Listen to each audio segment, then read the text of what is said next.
Sebanyak 105 warga negara Tiongkok Cina terdiri dari 11 perempuan, 94 laki-laki yang terlibat tindak pidana cyber fraud internasional dideportasi ke negara asalnya Tiongkok. Para pelaku dideportasi ke Tiongkok untuk menjalankan proses hukum.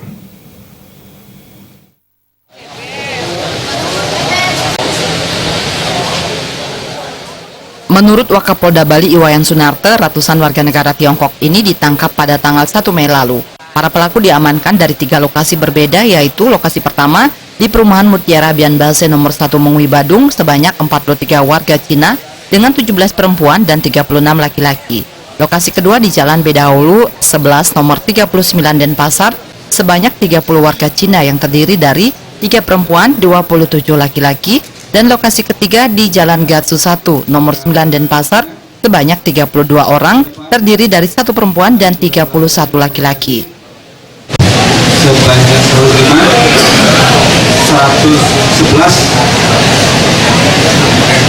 perempuan, 94 laki-laki. Dan hari ini kita akan serahkan kepada kepolisian Cina untuk nanti dibawa kembali ke wilayah Cina untuk ditangani proses sesuai dengan ketentuan yang berlaku di Cina. Dari hasil pendalaman yang dilakukan oleh advokat, sampai saat ini semua warga Cina ini yang masuk melalui luar Ngurah Rai, maksudnya di luar Bandara Ngurah Rai. Ini tidak ada kelompok sindikat yang bersangkutan dengan tujuan wisata berlibur, namun melakukan kegiatan-kegiatan ini dengan warga Cina yang dari daerah asal. Sebelumnya mereka sudah diproses dan ditahan selama 36 hari untuk dilakukan pendalaman.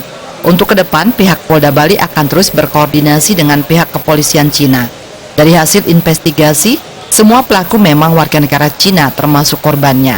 Dari pendalaman, semua pelaku masuk melalui bandara lain di Indonesia dan bukan langsung dari Bandara Ngurah Rai. Dari pengakuan pelaku, mereka menargetkan dalam 2 miliar dalam seminggu.